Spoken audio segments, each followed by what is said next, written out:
Fazer contato com o advogado, professor de Direito da Universidade de Fortaleza, integrante da Associação Brasileira de Juristas pela Democracia, Marcelo Uchoa.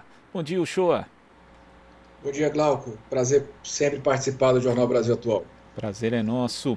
Uchoa, a segunda turma do Supremo Tribunal Federal anulou a condenação do doleiro Paulo Roberto Krug por um suposto esquema de fraude no antigo Banco do Estado do Paraná, o Banestado.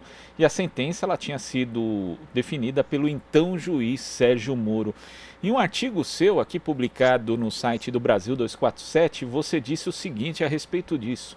Mais do que pronunciar o que acontecerá com os processos do ex-presidente Lula, antecipa o que ocorrerá com a própria Operação Lava Jato. É isso mesmo? A gente sabe que o ex-presidente Lula está ali arguindo no Supremo Tribunal Federal pela suspeição do então juiz Sérgio Moro, mas essa sentença não diz respeito só a ele, diz respeito à própria Lava Jato?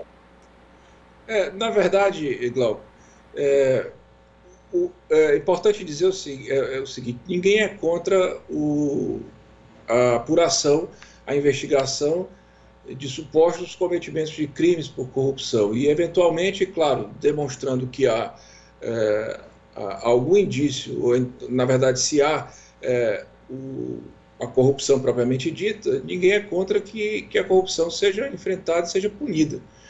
O problema da Lava Jato é que a Lava Jato, ela, na tentativa de prender o presidente Lula, porque politicamente definiu inicialmente um alvo, que era o presidente Lula, para depois buscar provas. E quando não encontrou as provas que pensava que iria encontrar, ela, para acirrar mais o processo do presidente Lula, ela começou a transgredir em vários episódios, várias situações que diz respeito ao direito de defesa das pessoas, que diz respeito ao processo legal. Então, o que a Lava Jato vem demonstrando é que nos mais diversos processos, né, ela se excedeu. Né? E, claro, o judiciário não pode tolerar excesso no que diz respeito ao devido processo legal. Este é um problema que foi causado pela própria Lava Jato e que, naturalmente, sob meu entendimento e pelo que aconteceu, que a gente pôde ver no julgamento da segunda turma, é uma situação que vai se repetir. A anulação das sentenças de primeiro grau do juiz Moro por suspeição. O caso não tem nada a ver com o do presidente Lula, porque do presidente Lula não houve comprovação de absolutamente nada. O presidente Lula sempre foi inocente. Mas o problema é que outras pessoas que podem ter sido também acusadas injustamente ou não, né, certamente também tiveram direitos violados. E agora o Supremo Tribunal Federal decidiu pôr um basta nesse tipo de violação, porque, claro, isso desestrutura totalmente o sistema jurídico. A Lava Jato, ela, ao buscar politicamente justificar uma situação de busca, sem qualquer tipo de critério para o presidente Lula ou mesmo para outros membros do PT, ela acabou se complicando aí. Agora eu quero saber quem é que vai pagar pela responsabilidade disso, porque o problema não foi só processual com relação a essas pessoas que tiveram que durante anos se defenderem, às vezes, do caso do presidente Lula, por exemplo, sem ter cometido nenhum crime, inclusive foi preso. Mas e o resultado da Lava Jato? A quebra das empresas que aconteceram em função da Lava Jato, o aumento do desemprego que aconteceu em função da Lava Jato, a história da quebra da soberania nacional confabulando com o FBI, toda essa política de projeção de procurador e de juiz como se fossem grandes artistas midiáticos que davam palestras, que eram remunerados por isso. Como é que vai ficar tudo isso, Glauco? Isso é o que a gente quer saber, porque os prejuízos são grandes. Esses prejuízos são contra a democracia brasileira. É importante demonstrar que, deixar claro que, ao buscar a todo custo supostamente fazer justiça, sabendo que não ia fazer, porque o objetivo era só prender o Lula, ela criminalizou a política e abriu espaço para o fascismo. Agora, Uchoa, não é a primeira vez que o ex-juiz Sérgio Moro é acusado de suspeição, né? Houve um HC também pedindo esse reconhecimento, que foi julgado pelo Supremo Tribunal Federal em 2013. À época, o ministro Ricardo Lewandowski foi voto vencido, mas a decisão do Supremo naquela ocasião mostrava que o juiz tinha agido de forma incorreta. Só dizia que os efeitos jurídicos tinham sido reformados por instâncias superiores, então não justificava anular a decisão do juiz. Mas olha só, Shoa, vendo aqui inclusive o artigo, né, do livro das suspeições, o artigo do professor Leno Streck, ele destacou um trecho que diz o seguinte, a decisão do Supremo: atua com inequívoco desserviço e desrespeito ao sistema jurisdicional e ao Estado de Direito o juiz que se roga de autoridade ímpar, absolutista, acima da própria justiça, conduzindo o processo ao seu livre-arbítrio, bradando sua independência funcional. Puxou, a gente já tinha mostras ali no caso Banestado da conduta do juiz Sérgio Moro. Como que o sistema falhou e permitiu que ele seguisse simplesmente fazendo isso sem ser questionado juridicamente, Uchoa? Porque o juiz Moro, o ex-juiz Moro, Glauco, muito astutamente, ele mediatizou o processo. Ele buscou se fortalecer na exposição pública, claro. A bandeira do enfrentamento à corrupção é uma bandeira muito fácil de ser assimilada, porque, teoricamente, todo mundo é contra a corrupção. Então, ele jogou com a mídia também estava interessada, a mídia convencional, né? Interessada em mudar a proposta econômica que estava no poder e comprou essa narrativa. O problema é que essa narrativa custou muito caro para o Brasil, e o Moro fica demonstrado que não foi uma coisa episódica, era uma constância na vida dele usurpar das funções de magistrado para se arrogar de superpoderoso dentro do processo. Agora, veja só, no caso do ex-presidente Lula, eu acho que isto tem um agravante muito maior, porque se trata de apuração de um crime contra o presidente da República. Um presidente da República que não foi qualquer pessoa. O juiz Moro, ele sabia muito bem que ele estava influenciando nos rumos, né, da história brasileira. E, de fato, as repercussões de um episódio de erro naquele processo são repercussões que são irreparáveis. Porque se fosse num processo comum, já seria grave. Mas é mais fácil você reparar uma coisa cujas consequências são episódicas. No caso da prisão do presidente Lula, significou o quê? Significou diminuir a força do Partido dos Trabalhadores, que ficou manchada equivocadamente com a peste de corrupção no Brasil inteiro.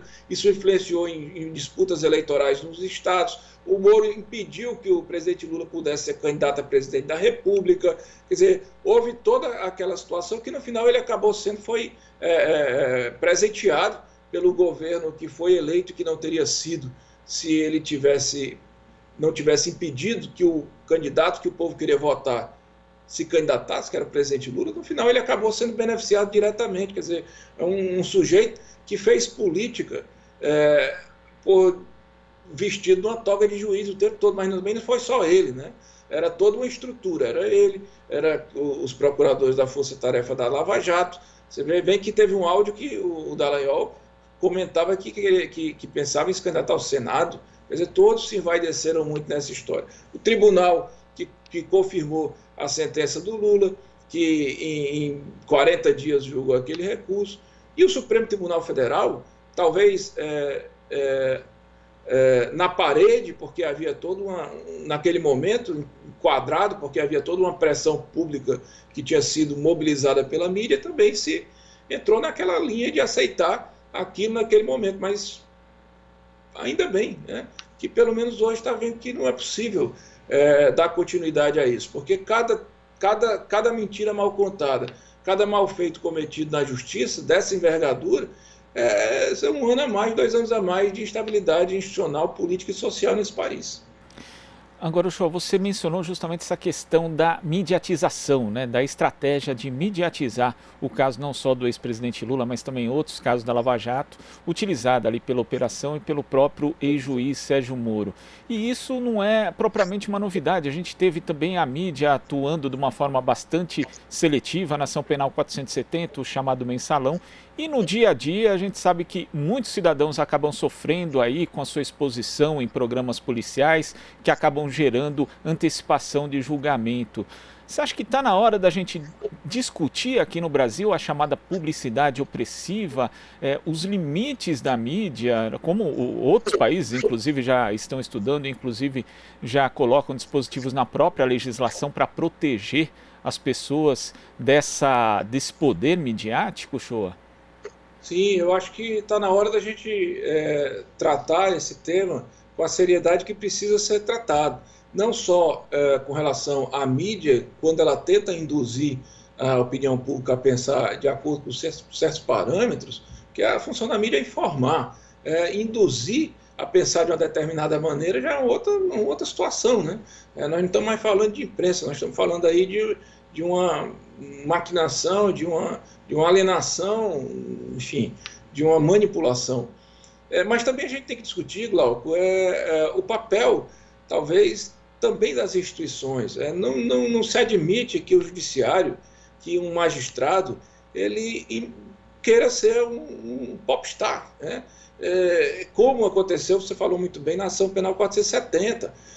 Havia o ministro do STF, o Joaquim Barbosa, dizia que estava sentindo dor na coluna, ele falava em pé com o dedo em riste, né? Na época, para o Lewandowski, que era o relator, era o revisor daquela ação, quer dizer, era o tempo todo numa postura inadmissível para um colegiado, porque sabia que aquilo ali estava sendo filmado, que aquilo ali estava sendo transmitido, imediatamente saía, começava a dar entrevistas, os ministros antecipavam seus votos e começava aquela disputa que não deveria acontecer. A função do magistrado é ser contido, é analisar aquilo que está nos autos, formar o seu convencimento e julgar com a consciência tranquila de que realizou justiça, né? Pode até efetivamente não realizar, mas ele tem que estar absolutamente tranquilo de que ele não está se deixando levar por interesse de A, B, C. A função dele é ser o sistematizador da melhor convicção que se pode ter em cima do processo. Então a gente tem que discutir isso também, sabe? Está virando uma brincadeira. Você ter que responder o processo e ao mesmo tempo ter que responder toda a opinião pública. Não funciona assim, meu amigo. A vida não é um pastelão de televisão da tarde. Não é assim. Não é uma novela, né? Uchoa, queria agradecer a sua participação aqui no Jornal Brasil Atual, mas antes eu vou pedir para você deixar o convite para todo mundo que acompanha aqui o Jornal Brasil Atual para acompanhar você também em seu canal no YouTube. Sim, obrigado, Glauco. Que bom que você está tendo conhecimento desse canal. É o canal Direito e Política com Marcelo Uchoa. Ele foi aberto há uns 15 dias, eu acho, exatamente para manter esse diálogo olho no olho sobre questões políticas com análise jurídica, para ver se a gente não escorrega, né, nessas cascas de banana que a vida brasileira tem colocado no meio do nosso caminho, né? Não é possível. Nós vamos conseguir vencer essa disputa na boa informação. E o canal se propõe a isso, é um prazer muito grande se a turma tiver a fim de acessar e se inscrever no canal, ou me procurar mesmo nas redes sociais. No Twitter eu sou Marcelo Uchoa _. Certo, Uchoa, muito obrigado pela sua participação e até a próxima. Obrigado, Glauco, tudo de bom. Conversamos aqui com o advogado e professor de Direito da Universidade de Fortaleza, de Juristas pela Democracia, Marcelo Uchoa. Você está ouvindo Jornal Brasil Atual. As notícias que os outros não dão.